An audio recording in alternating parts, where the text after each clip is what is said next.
What if you were given the assignment to be the statewide spokesman for issues that an increasing number of people find uncomfortable and your views fall out of the mainstream?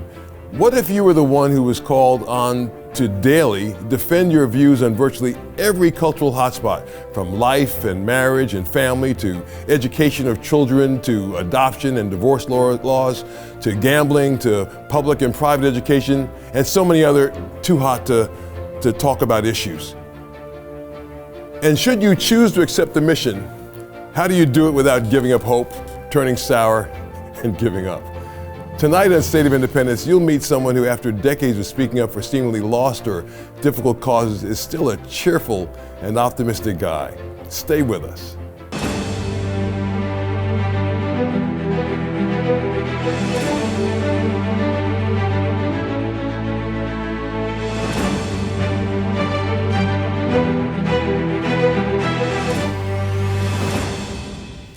The organization is the Pennsylvania Family Institute, a nonprofit headquartered in Harrisburg, Pennsylvania that is, just blocks from the state capitol.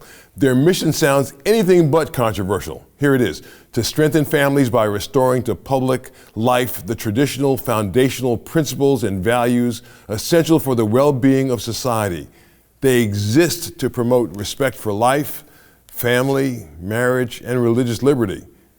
For over 30 years, one man has been the organization's leader and often the face in the media. His name is Michael Geer, and we're honored to have him with us on State of Independence. Welcome, Michael. Thank you, Joe. It's great to be here. And that intro made me feel, made my job feel a bit like Mission Impossible, but with God's blessing, we're making a difference. Well, you're doing a wonderful job. I love your heart. It's amazing. You know, most people may not know that you have a background in television, so you're not somebody who came from the world of, family institutes and now you've started the Pennsylvania family. You're a guy that used to work for ABC News, and you were a producer for Nightline. That's heady stuff. Tell us how you started doing that. Well, into the TV business? Yeah. I grew up in a TV family. My dad was a television news anchor in Washington, D.C., Buffalo before that, and Syracuse before that, where I was born. So we were kind of a moving family for a while, and he ended up in that business. And when I was in college, I had worked at a gas station and pumping gas and fixing cars, and worked at a restaurant and mowed lawns and did other things. And I thought, what would I like to do? And I thought, well, maybe I'd like to try working in the TV business. So to make a long story short, that's how I ended up. I got a part-time job at the ABC News affiliate, or not the affiliate, but the ABC News Washington Bureau in college, starting on weekends, and then eventually they offered me, when I graduated college, a full-time job working on the staff of ABC World News Tonight. Did you any kind of an itch to be in front of the camera like Dad? A little bit. I'm a little bit of a shy guy, so I didn't think I had what it took to do that, but I was encouraged at that time to consider doing it. But in the process there, I did behind the scenes kind of stuff. I was a desk assistant is what it started out. The term they used to use was copy boy. That doesn't sound PC. So it became desk assistant, and then it became production assistant, and worked on that in a show called Good Morning America, and then got a lot of hours working even while I was still in college, working on, they started a nightly program after the 11 o'clock news called America Held Hostage. After the Iranian hostage crisis, or the American embassy was taken over by the Iranians and hostages taken there, ABC News decided to do a special every night for 15 minutes after the 11 o'clock news, and I was called in to work on that quite a bit. Wow, what a background. So now are you already a Christian at this point? Are you already I was. a Christian? Yeah, I got saved when I was in 9th grade. Wow. And so, I thought a lot about my faith while I was working in that realm, and certainly was interested in on the evangelism side of things. I gave a young lady who worked in the news bureau who seemed to kind of be open to it. I gave her a Bible for a wedding gift for her, and talked to other people about my faith. So I didn't shy away from it. Yeah. So I was a Christian there, but I didn't think a lot about the cross-pollinization, or how does my faith apply to the work so much as I did later in my work when I moved to Pittsburgh in a TV station there. Well, it's amazing how God uses you, right? Because that's how God is. We make plans. Human beings make plans, and then God laughs. Yeah. And apparently, you just kind of inadvertently, when you found out that this guy was going to be doing a show in Pittsburgh, kind of said, "Do you need help?" Yeah. Yeah. It was kind of amazing. I working on that staff on the show that eventually America had held hostage, there was a producer there who was brought in from Chicago to add extra staff because we're doing an extra show. Came to me and he said, "Hey, there's a new news director in Pittsburgh who just left. He was working for ABC News," and I said, "Oh wow." I said, "Is he looking for help?" And he said, "Yes, he is." And I was like, I don't even know why those words came out of my mouth, except that I think it was divinely inspired, because the next day he came to me and he said, "This guy wants to hire you." And I thought, I don't even have the qualifications necessarily. Next thing I know, I'm living in Pittsburgh. It's where I met my wife, and my life changed significantly, and got a pretty significant job there for someone just out of college. Wow. And so how do you get from Pittsburgh, so from Maryland, Washington, D.C., to Pittsburgh, Pennsylvania, meet your wife, which is wonderful, and then how do you get to Harrisburg? Well, through that time period when I was working at the television station, and Susan and I were pregnant with our first child. Christopher's his name now, he's 38 years old. But when she was pregnant with him, we came across a book called The Silent Holocaust. And in reading that book, it was about the issue of abortion, about Roe versus Wade, and what was happening, and what God's heart was related to the unborn. And it really gripped us, and especially at a time when she was pregnant and seeing a sonogram for the first time. And that gripped us to say we need, as Christians, as followers of Jesus Christ, to speak up about the unborn and about what's happening in our country. And so in consideration of that, we talked with our pastor at our church in Pittsburgh. It was a growing church, very prominently engaged in the Pittsburgh area. And through that conversation with the pastor and things, they sent us to a pro-life conference down in Florida, D. James Kennedy's church, Coral Ridge Ministries. And we heard a number of different folks speak about the pro-life issue and how to engage effectively in it. And one of them was talking about pregnancy care centers, a new concept about providing resources and help for women who find themselves, or girls who find themselves in pregnancy and don't know what to do about it, or are scared or thinking about abortion. And so through my wife's leadership, really, and I was engaged as well, we started the first pregnancy care center in Pittsburgh that's still operating to this day. It opened on Mother's Day, 1985. So the interest in the pro-life issue was what drew me to politics. I worked in the news media, now I work in the political realm, two of the sort of least respected professions in the world these days, yet that's where God called me. So through that, really, I had a desire to, I thought, run for office, actually. I thought that's how you make change, be an elected official. I thought to go to Washington. Well, anyway, there's a lot I can skip over, but ultimately heard about efforts to start an organization that would stand for the sanctity of life, about marriage and family and religious liberty at the state level. And person who was helping spearhead that, which eventually became the Pennsylvania Family Institute, heard about me and called me up one day. I was about to take another job, and he told me about what the vision of starting an organization like Pennsylvania Family Institute, and I said, I'm in. It wasn't an offer of a job, it was just, I'm in, I'll help make that happen.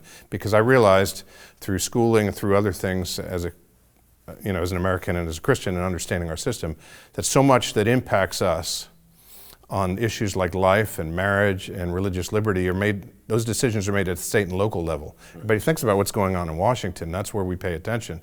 But really it's what's happening in the state. And so I liked the vision of that. I started raising money in the Pittsburgh area. There were people raising money in other parts of the state. And then in the fall of 1989, I was offered the job as president, and have been running it since that time. Oh, that's wonderful. But it was really the pro-life issue that initially initiated me in that. So, I know something.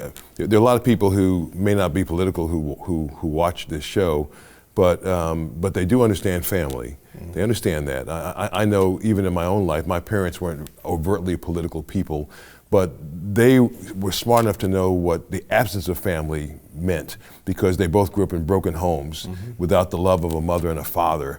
And as a result, when they got married and had their children, they were determined that they were going to be everything that they didn't get, provide all the nurture and support and love to their children that they didn't get to enjoy. Yes. And so they had a wonderful, they had for us a wonderful family. So family, the example of living in that family, the experience of living in that family translated to all of my parents' kids wanting to be like their parents. Yes. And so I've been married like you for a number of years, and we have children. The happiest part of our life is really our home life with our children. It's the part that money can't buy, but it's the richest part of our life. All the money in the world can't buy our kids or our grandkids or our kids-in-law, but we feel so rich because of them. And that's what you do. You work to support that and to encourage that out of that sense of love.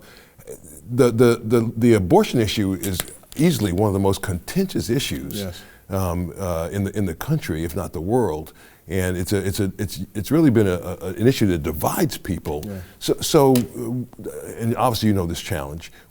How do you talk to women who are God's children, and some women I'm sure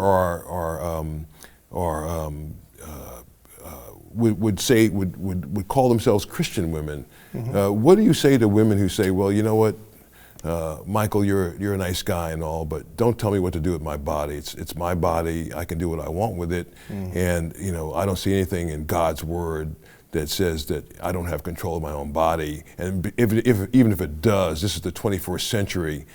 How do you reach people in love in a non-contentious way to talk as passionately as you can about why life is so important and what it means?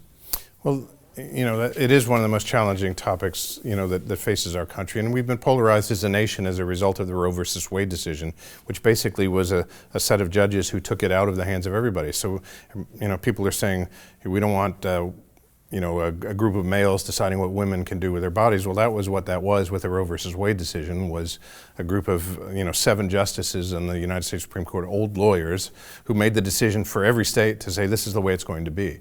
And then what we've seen through that time period is women being targeted by, I've done sidewalk counseling outside abortion clinics. So I've looked and worked, and volunteered at a pregnancy care center. And I have seen in the eyes of girls or women who are being taken into abortion clinics, oftentimes, so many times I've seen it, where there's a father or a husband or a boyfriend or just some guy who's the one who's taking them in and dragging them in there. And I've seen them kind of turn to the folks that are doing the sidewalk counseling, the girls or the women, looking like, I want to talk to you. I'm not sure about this decision. I'm troubled by it. And there's a man there or someone or forces in society that are telling, no, that you're going to do this. It's better for you. And I've heard enough testimonies from girls and women who said, I regret my abortion. So in doing it, talking to an individual woman, that's a challenging time period, to help them understand and to hear stories about the value of that life that's in the womb, the heart that's beating in there. That is a separate individual human being. And yes, you have rights related to your own body, but that baby inside you, we know it's a baby, has the right to life as well. And so telling them stories and helping them understand, yeah, it's a challenge, and yes, society's telling you this is an answer, but we have seen time after time it's not an answer that is positive for the well-being of that woman going forward. Does it convince everybody? No, it doesn't. But the other part of it is, in our work at Pennsylvania Family Institute, our vision for Pennsylvania is a Pennsylvania where God is honored, religious freedom flourishes, families thrive, and life is cherished. And it's a comprehensive vision. You talked about family. And to the extent that we can encourage those relationships, we'll find fewer and fewer people desiring to get abortions, to thinking it's the only answer that they have. It's a comprehensive issue. It involves the church, it involves individuals, and it involves the political realm and lawmakers and others help leading people to the right choices rather than society that tells them life is disposable. Yeah. I like the way you personalize it, because when it becomes real and personal, there's a chance that you can reach folks. I've seen that happen. And when somebody knows that what's in your stomach could be me. You know, it's a person. I mean, I'm old now, but you were in. I was. You were in there. Exactly. Every one of us was. Every one of us started this way, and boy, what a blessing! What a blessing, a gift it is to have life and to be here on the planet, and especially if you're a born again person, to have God in your life and to see what He can do with a human life, because He's able to do amazing things with people. Yeah, when I was younger, especially and first, becoming convicted, if you will, in my heart about the abortion issue, one of the things that I often thought about was, when you think about the death toll that has happened through abortion, more than 60 million in the United States alone, and I think about the people who were remembered in history, the Marie Curies and the Jonas Salk, who created the polio vaccine, and so many different things. And I often think about the discoveries, like the cure for cancer or whatever that might be found by some person, that it might be some flower in the in South America somewhere in the rainforest. Right. The flower doesn't come out and announce itself, hey, I'm the cure for cancer. There's some person. That's right. And so while we work on the environment to protect the rainforest and other things, we also need to be protecting the human beings in the womb that may be the ones that team up with that flower and produce the cure for cancer. So the toll that abortion has taken in our society, both in terms of just contentiousness that's happened in the psyches of people who have, the men and boys who have forced women to get abortions just because they don't want to have to deal with it, that impacts their psyche. That's a decision. I know people and have talked to them about having, pushed a woman or a girl into an abortion and the weight that is on their conscience. Helping people be free of that, knowing that there's freedom in Jesus Christ, right, that there's freedom from that guilt, but also freedom to choose the right thing, even though it's hard.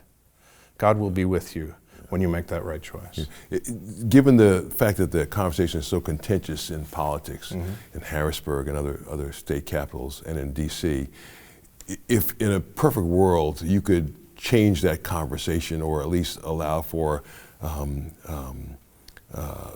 a level playing field for discourse, what would that look like? What would you do? Right now it's very contentious. I mean, for the most part, it's all marches and it's headbutting. It's like one group gives a talk on Harrisburg to say we're for, and then the other group shows up to say we're against, and why are you here? And our intention is to drown you out and to try to be bigger than you so that we can prove our point. How would you change that way of communicating, which maybe it's effective from the standpoint of getting votes, or raising money. But I don't know that it changes hearts. I don't know that it reaches people, that gives people a chance to really think about the issue and to let their heart understand it. I don't have a full answer to that. I mean, some of it is just not partaking in it and not being the abrasive, contentious person that you see, not responding kind with kind. Don't do an eye for an eye kind of thing when somebody says things to you. I've walked in the Capitol and had protesters from the other side, quote unquote, come up to me and say, "Why don't you tell me you hate me to my face?" And they make assumptions that because you take a different position on an issue, you're hating them. And there's those that foster that kind of thinking.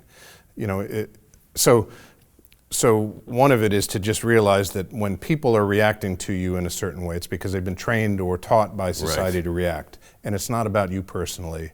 And just understand that Jesus died for those people, and you can take some punishment yourself for standing up for what is right. The other part of it, though, is it's understandable that people are very fervent, and I am very fervent about the life issue, because these are human lives that are being taken. When you think about the heart of God and how God believes or has told us that every human being is created in the image and likeness of God, and that's an affront to Him to see them killed. And the Bible's very clear about murder. That should spur some passion on the part of those who are trying to stop that. How to do it effectively in a society and has parameters and boundaries that God puts on us as well as society puts on us does create a challenge. But I think about the Texas law that just was passed, the heartbeat law. NBC News, we were talking about the news media earlier, NBC News did not want to use the word heartbeat in description of the bill, so they said the new Texas abortion law, otherwise known as Senate Bill 8. Well, nobody calls it Senate Bill 8. It was called that when it was moving through the legislature, but it's a law now. It's the heartbeat law. Right. But they didn't want to say that because the heartbeat humanizes it. Exactly right. As a kid. Exactly right. Yeah. And so you know from your time in the political realm, like the partial birth abortion ban that Senator Santorum from Pennsylvania spearheaded in the U.S. Senate. That helped educate people about what was happening with the issue of abortion, because when you talk about partial and birth and description of the process and things, that was contentious because there are people who make a lot of money on abortion. There are people, Planned Parenthood makes hundreds of millions of dollars on abortion. They say it's only 3% of their activities. That's like saying, baseball is only 3% of the activities of Major League Baseball, because they sell hot dogs and programs and other things. But they make their money on baseball the same way Planned Parenthood makes their money on abortion. And so they're contentious and try to keep the issue contentious and try to prevent it from being solved. If somebody wanted to help you, like somebody watching says, you know what, I love what this man is doing. I love the work that he and his organization are doing, and I want to help them. How could they help? Well, first to pray. We encourage people. We actually have something called the Church Ambassador Network that works to get pastors praying for those in elected office, to pray for their communities and things. And we don't just want pastors doing that. We want the church community to be praying as well, not just for us, but about these issues. You talked about the importance of family. And if we want to see society change, the family needs to be rebuilt. Fathers need to be reconnected with their wives or the mothers of their children and their children as well. So praying that God would intervene on behalf of this nation at this time and in our communities. That would be number one. Two, we're supported by financial contributions from folks all across the Commonwealth of Pennsylvania. We don't take 1 cent of government dollars, never have. Do you have a website? We do. pafamily.org is how people can get in touch with us. Excellent, excellent. This is excellent. Michael, this has just been wonderful. It's great to speak to you. I love your ministry. Thank you. I love your heart. And I'm glad God has you where he has you. What a blessing it is. Thank you, Joe. Yeah. Well, Michael, if I might say, your life is an encouragement to so many of our viewers and, of course, to me. So I pray that you continue to surrender to whatever God has planned for you in the years ahead. Thanks for being on State of Independence. We'll be right back with our producer, Jeff Coleman. You're watching Joe Watkins' State of Independence on Lighthouse TV. Positively different. Share your comments about today's program in the comment box at joewatkins.org.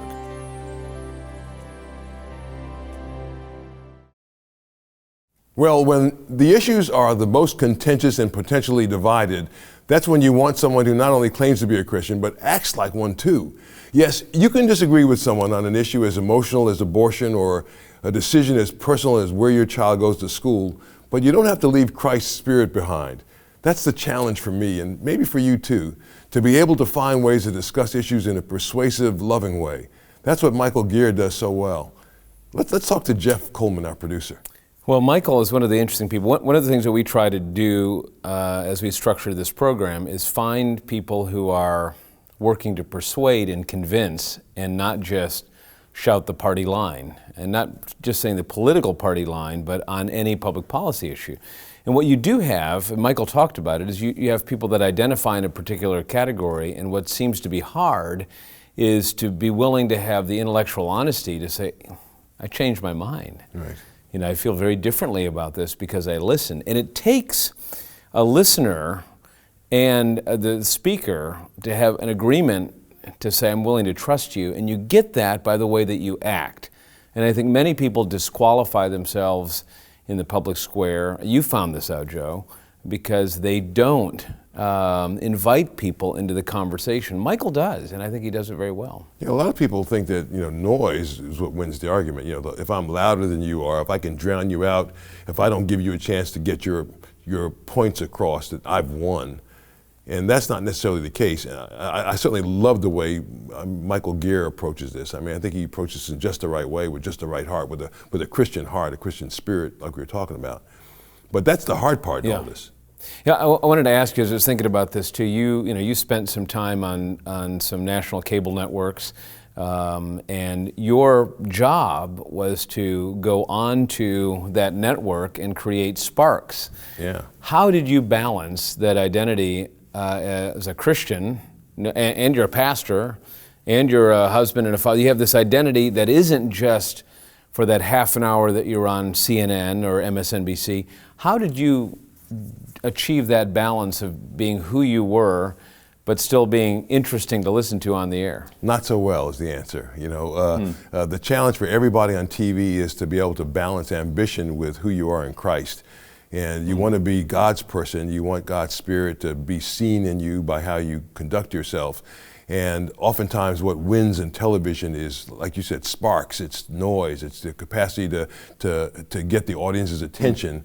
And so that means being clever and sometimes being shrill. And sadly, I think there were times on TV for me when I was that person. I was maybe shrill, maybe I was somebody who was trying to get the attention of the audience, and I did. But I don't know that people could see Christ in me. Do you remember one of those incidents? Yeah, I do. I remember I was on Crossfire, and I was co-hosting, and Jesse Jackson was the person we were talking with, and I was kind of roasting him, and I wasn't kind to him. I was. Could he tell? Did he know? He could was tell. It just in you? He could tell. I wasn't giving him a chance to respond. I was asking him really long questions that showed kind of where I stood on the issue, and then not giving him a chance to respond. It wasn't very kind at all of me. And What about people that say, "But Joe, come on, he deserves it. I've seen him on TV. You gave it to him. You gave him what it was coming to him." Well, the Bible tells us to love everybody. Even those to pray for people who despitefully use us. I mean, that's the spirit that's supposed to be inside of us. That kind of sweet spirit. And Americans are not our enemies. So I wouldn't say that somebody who's on the other side politically of the aisle politically is my enemy. Not at all. We're all Americans. But we may disagree, but you're charged as a Christian person to even love and treat the people with whom you disagree with love and kindness. Even more so. Absolutely. And I don't know that came through on those occasions. It certainly made for good TV. I made fun of Howard Dean, who I ended up being on air with a number of times on MSNBC, but on CNN I made fun of the Dean scream, and got a big laugh from the audience, and you made for great TV, but I didn't need to do that. And part of that's ambition speaking, more so than, I'm God's person. Right. Well, I'm glad you've learned from it and you're able to share these experiences. And I'm thankful that there are Michael Geers out there who are willing to continually refine and learn how to make the case, and he does it well. Yeah, he does it so well, so well.